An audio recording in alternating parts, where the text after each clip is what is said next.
Good morning everyone student. आपने पढ़ा पर्ण विन्यास, पत्तियों के लगने का विन्यास, जो 3 प्रकार का था, एकांतर, सम्मुख और चक्रीय। इसके बाद में अपना अगला पॉइंट आ रहा है, वो है पर्ण के रूपांतरण या पत्ती के रूपांतरण।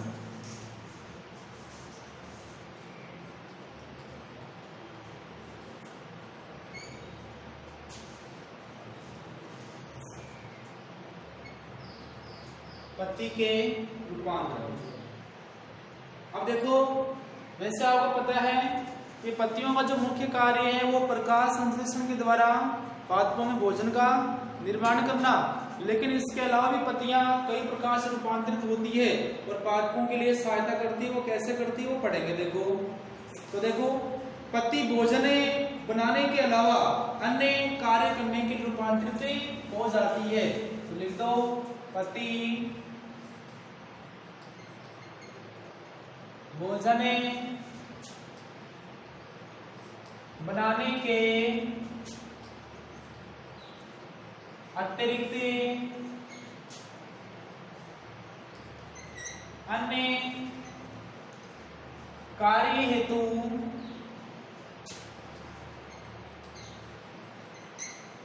रूपांतरित हो जाती है। ठीक है,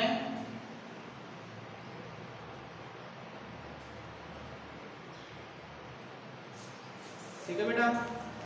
जैसे एक नंबर आ रहा पर्ण प्रतान। पर्ण प्रतान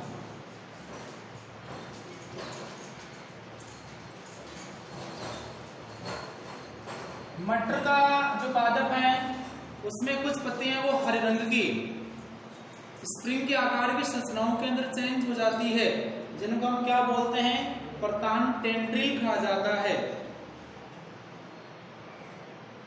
लिखो, जब पर्ण का कोई भाग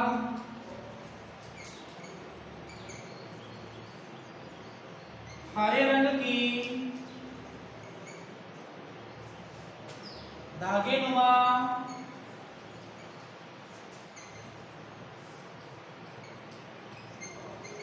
संरचना में बदल जाता है तो इसे पर्ण प्रतान कहते हैं। पर्ण प्रतान कहते हैं। एग्जाम्पल, मटर।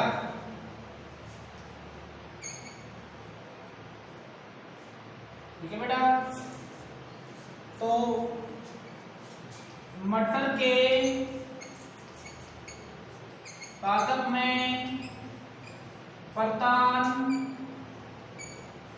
पत्ती का रूपांतरण होते हैं। ठीक है बेटा।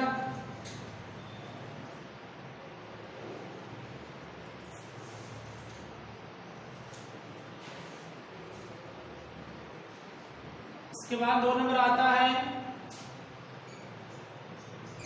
पर्णकंटक। समझ गए बेटा, इसका मतलब है कि पत्ती है वो किसमें, कांटों में रूपांतरित हो जाती है। आपने कैक्टस, नागफनी आपने देखा होगा, इसमें जो कांटे होते हैं बेटा किसके रूपांतरण होते हैं, पत्तियों के।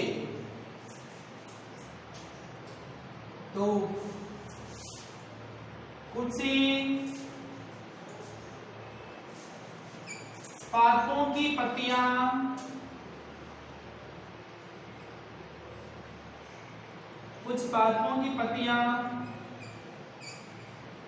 तने पर कांटों के रूप में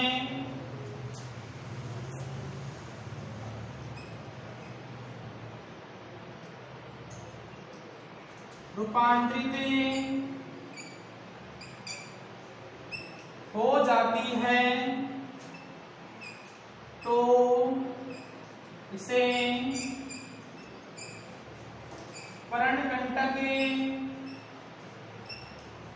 कहा जाता है। ठीक है, एग्जाम्पल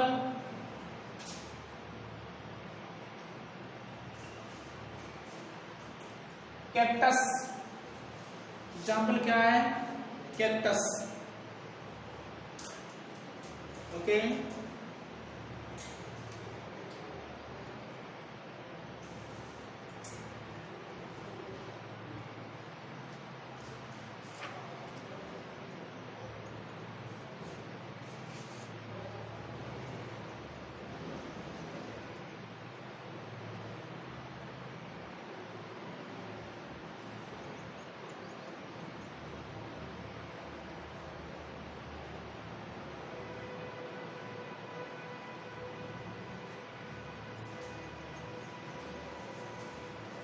इसके अलावा देखो कुछ पादपों में जो पत्तियां होती हैं वो बेटा भोजन का संग्रहण करती है और मोटी होकर फूल जाती है। बेटा क्या हो जाती है?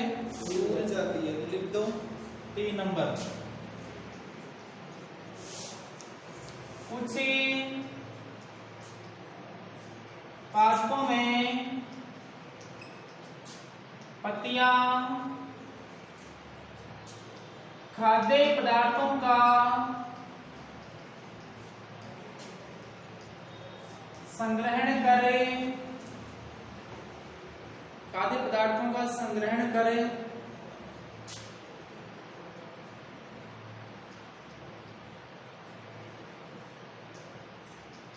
गुद्देदार हो जाती है। ठीक है, एग्जाम्पल के रूप में प्याज व लहसुन।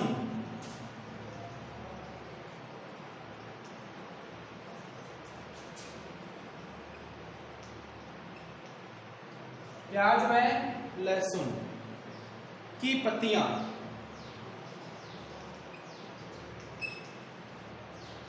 ठीक है बेटा, लहसुन जो आप खाते हैं वो एक प्रकार से क्या है?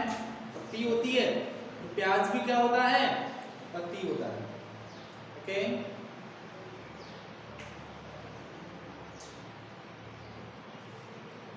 अब देखो कुछ पादपों में जो पत्ती है वो छोटी और अल्प आयु की होती है, जिससे क्या होता है बताओ? इससे क्या होता है? पर ये जो मरुस्थलीय पादप हैं बेटा, इनमें पत्तियां छोटी छोटी क्यों पाई जाती है? क्योंकि मरुस्थल के अंदर वैसे पानी की कमी है, जब वाष्पोत्सर्जन की क्रिया होगी तो बेटा इन पत्तियों से जल की क्या होगी? हानि होगी। इनमें एक प्रकार का अनुकूलन पाया जाता है, ऑस्ट्रेलियन केसिया जो पादप है, एक मरुस्थलीय पादप है। तो बेटा इसके अंदर क्या होता है? पत्तियां वो छोटी और अल्प आयु की होती है। उसका जो तना होता है ये हरा होता है और यही बेटा क्या करता है? प्रकाश से संश्लेषण की क्रिया करता है। तो 4 नंबर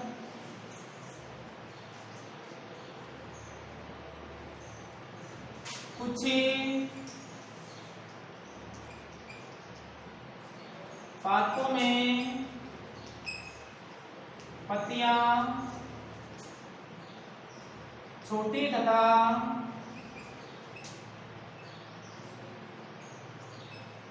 अल्प आयु की होती है तथा शीघ्र ही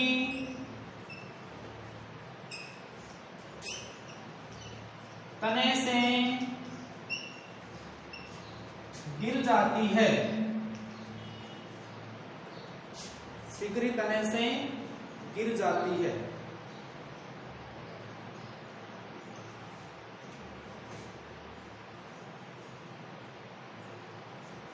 एग्जाम्पल ऑस्ट्रेलिया अकेसिया।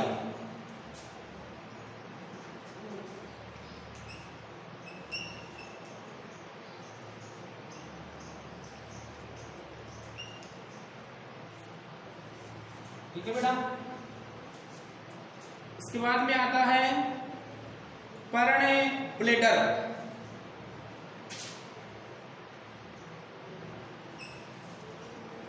तो देखो कुछ पादपों के अंदर, कुछ जो जलीय पादप हैं उनकी पत्तियां ब्लेडर के समान फूल जाती है।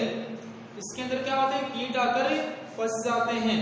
तो ये जो कीट भक्षी जो प्लांट होते हैं, ठीक है, उनके अंदर इस प्रकार की पत्ती पाई जाती है। तो जलीय कीटाहारी पादप जैसे यूट्रिकुलेरिया में पर्णखंडे ब्लेडर के रूप में रूपांतरित हो जाते हैं, जिससे छोटे छोटे जीव इस ब्लेडर के अंदर आकर फंस जाते हैं। तो जलीय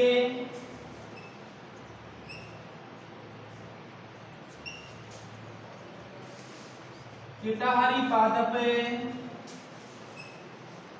जैसे यूट्रिकुलेरिया में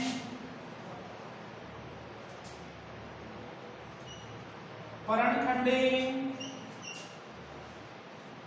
ब्लेडर में रूपांतरित हो जाता है, जिससे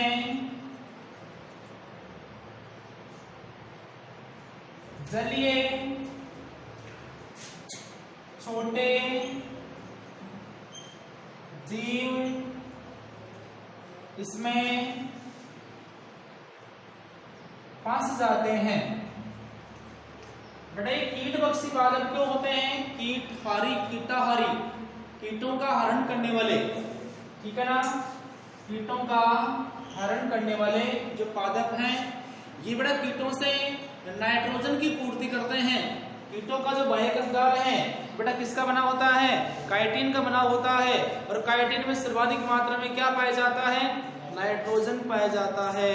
तो जलीय पादप हैं तो बेटा सीधे वायुमंडलीय नाइट्रोजन को ग्रहण नहीं कर सकते हैं, तो किसको ग्रहण करेंगे बेटा, कीटों से नाइट्रोजन को ग्रहण करते हैं, ठीक है। इसके अलावा घटपर्णी, गधे के समान पर्ण, ठीक है, घटपर्ण,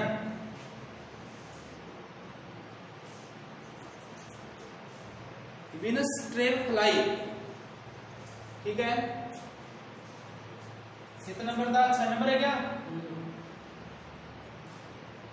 घटपर्ण, ओके। तो कुछ कीटाहारी पादप जैसे निफेंथीज, कुछ कीटाहारी पादप जैसे निफेंथीज,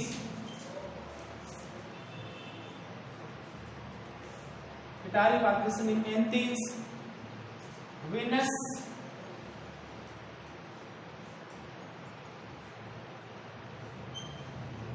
फ्लाइटेट में पत्तियां घटिया गड़े के रूप में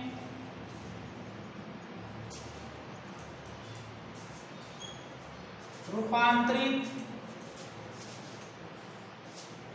हो जाती है, ठीक है।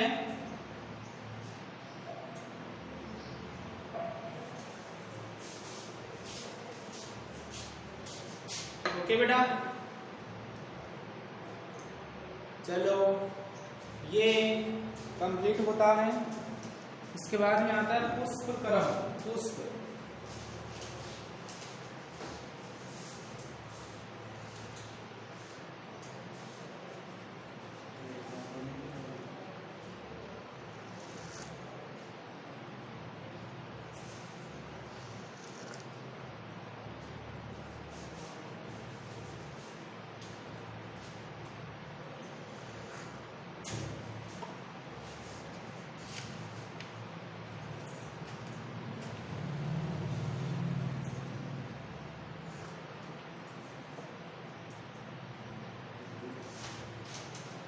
पुष्पक्रम।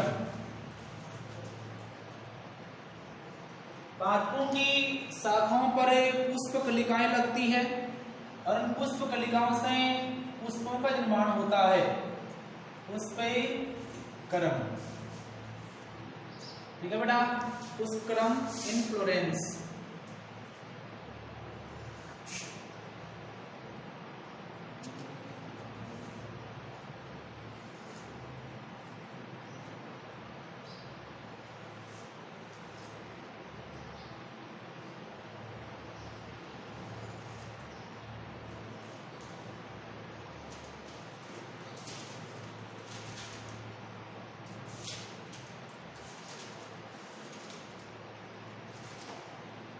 तो देखो, जो पुष्पीय अक्ष है उस पुष्पीय अक्ष पर पुष्पों के लगने के क्रम को क्या कहते हैं? पुष्पक्रम कहते हैं। तो पुष्पीय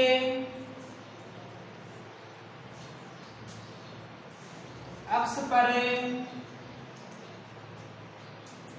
पुष्पों के लगने के क्रम को पुष्पक्रम कहते हैं, पुष्पक्रम कहते हैं। ठीक है,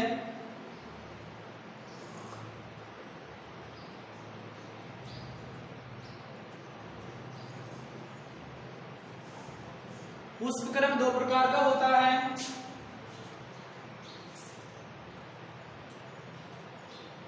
पुष्पक्रम दो प्रकार का होता है। ठीक है बेटा, एक नंबर असीमाक्षी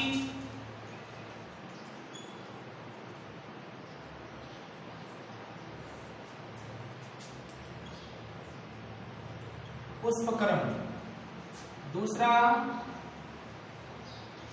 सीमाक्षी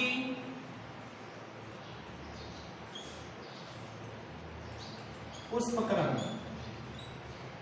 ठीक है बेटा, देखो असीमाक्षी, सीमा का कोई अक्ष अंत भी ना हो, अक्ष है, इस अक्ष पर असीमित मात्रा क्या लग रहे हैं? उस पर लग रहे हैं, इसमें क्या होंगे? सीमित मात्रा में लगेंगे। ठीक है,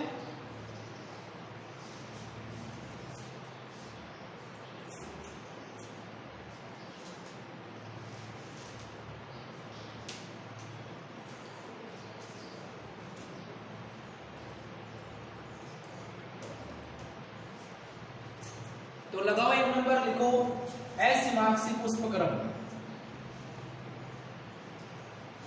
असीमाक्षी पुष्पक्रम।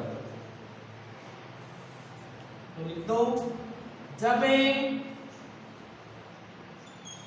पुष्पीय अक्ष की सतत वृद्धि होती रहती है तथा उस पे लगते रहते हैं तो इसे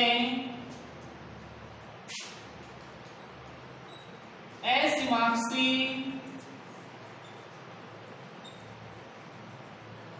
पुष्पक्रम कहते हैं, असीमाक्षी पुष्पक्रम कहते हैं।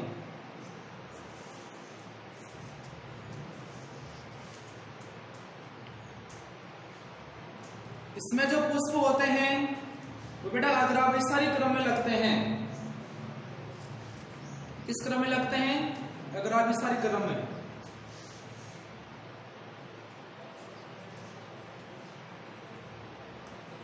असीमाक्षी पुष्पक्रम में पुष्प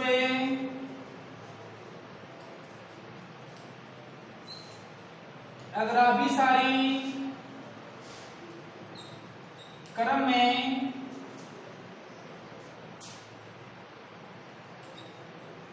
लगते हैं। समझ गए बेटा? पहले आगे की तरफ लगेंगे, फिर पीछे लगेंगे। ठीक है, इस प्रकार से। तो इसका जो एग्जाम्पल है बेटा वो आप दे सकते हैं। गुलमोहर का पादप, गुलमोहर।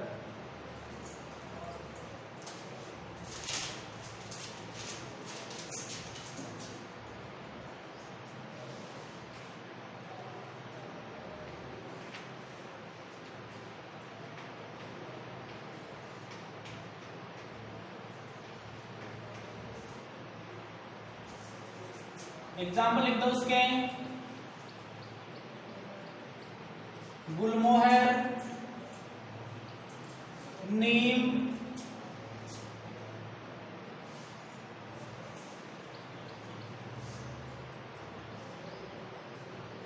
सूरजमुखी,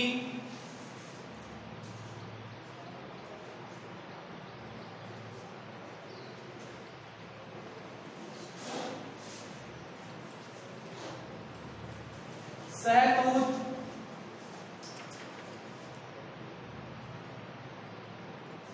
सरसों,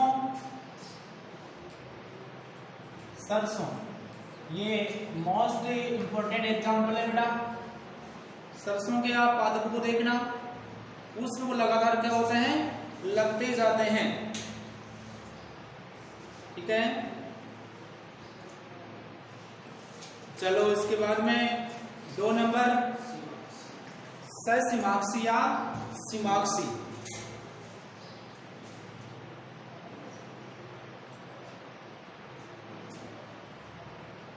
इसके बेटा ससिमाक्सी भी बोलते हैं। ससिमाक्सी पुष्पक्रम। तो इसमें क्या होगा, पुष्प अक्ष की वृद्धि क्या होगी, असतत होगी, लगातार नहीं होगी। उसका जो पुष्प अक्ष है वो पुष्प लगने के बाद में आगे की तरफ वृद्धि नहीं करता है। तो इसी प्रकार के पुष्पक्रम में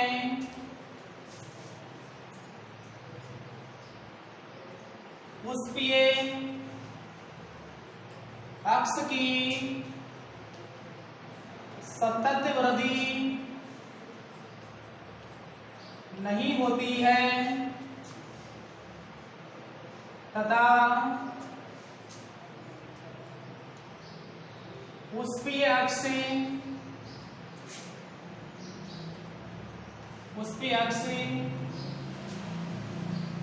पुष्प लगकर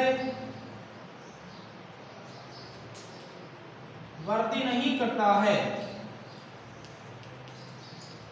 ठीक है,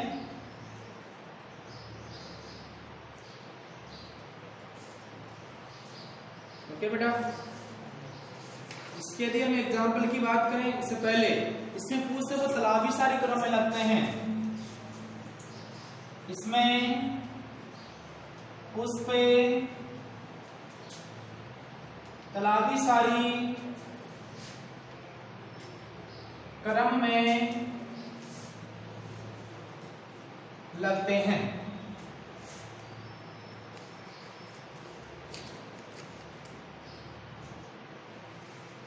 इसके एग्जाम्पल ड्रोसेरा,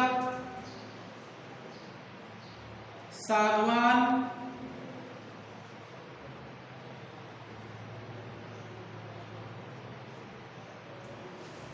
ठीक है,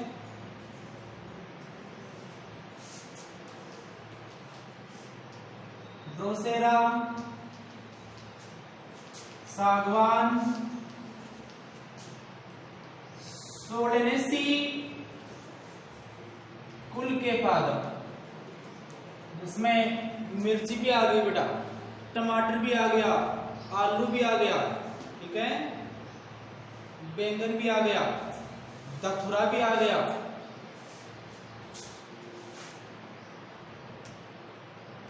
ओके। इसके बाद में अपना अगला हेडिंग आता है पुष्प। देखो पुष्प के बारे में हम अध्ययन करेंगे आगे।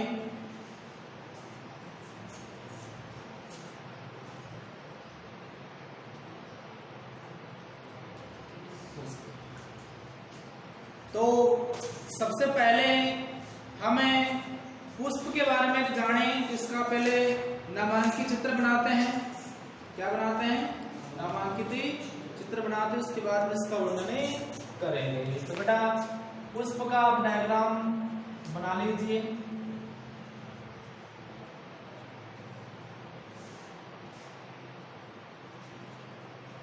पुष्प का ये जो भाग है, ये भाग बेटा इस प्रकार से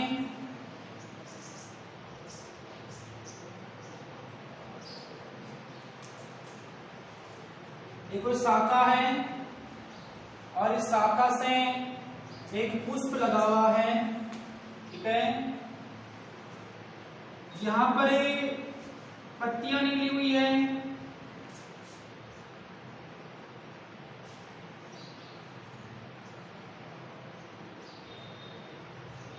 बायोलॉजी में बेटा डायग्राम ही होते रहे, ऐसे नो मैन तो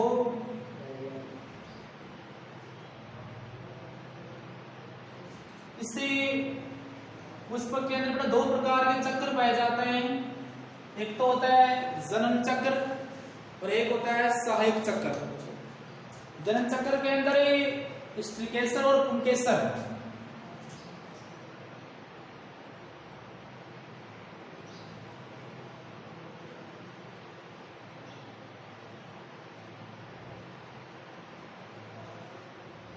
स्त्रीकेसर और पुंकेसर ये मुख्य भाग होते हैं। इसके अलावा सहायक चक्र में दलपुंज, बाह्य दलपुंज, पुष्पासन, पुष्पवृंत, ठीक है, ये मुख्य भाग होते हैं। ठीक है बेटा, चलो देखो ये होता है पुष्प वृंत, जिसके द्वारा पुष्प वो किसी शाखा से जुड़ा होता है, जिससे भाग पर पूरा पुष्प टिका होता है। इसे बोलते हैं आसन, अर्थात पुष्प का आसन। तो क्या हो गया? पुष्पासन। ये लो बेटा पुष्पासन, ओके। इसके बाद देखो ये जो आपको भाग दिखाई देता है ऊपर की तरफ, इसको बोलते हैं वर्तिकाग्र। क्या बोलते हैं? वर्तिकाग्र। ये जो भाग आपको दिखाई देता है सब पढ़ेंगे बेटा। वर्तिकाग्र को अंडाशय से जोड़ने वाली जो संरचना है इसको बोलते हैं बेटा क्या? वर्तिका। क्या बोलते हैं? वर्तिका। और ये जो गुबंदनुमा जो आपको गोलाकार भाग दिखाई देता है ये है बेटा क्या? अंडाशय। ये क्या है? अंडाशय, ओके। इसके बाद देखो ये जो भाग आपको दिखाई देता है बेटा इसको बोलते हैं परागकोश। क्या बोलते हैं इसको? परागकोश। और ये जो भाग आपको दिखाई देता है इसको बोलते हैं योजी, कनेक्टिव। और ये है कुतंतु, फिलामेंट, ठीक है। इन तीनों को मिलाकर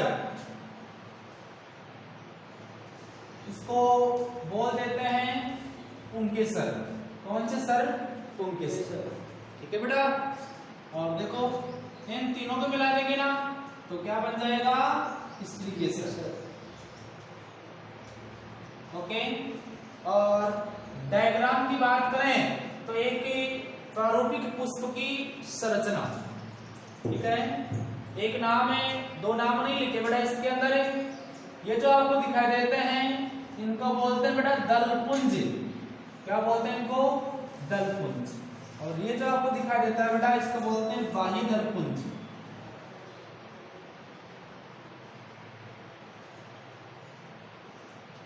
ये कैसे होते हैं?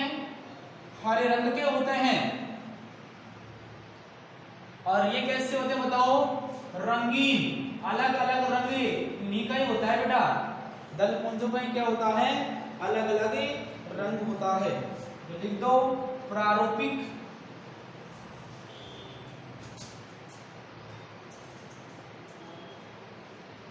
पुष्प की संरचना। ओके, बना बेटा ये डायग्राम।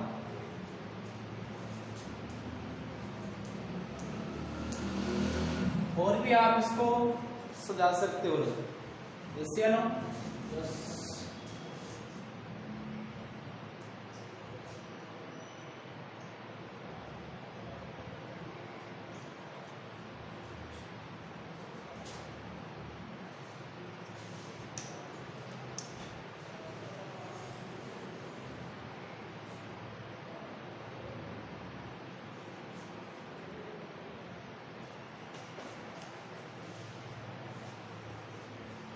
और जो पुष्प है, इस पुष्प का जो विस्तृत जो अध्ययन है बेटा हम कल पढ़ेंगे। ठीक है, तो क्लास कंप्लीट।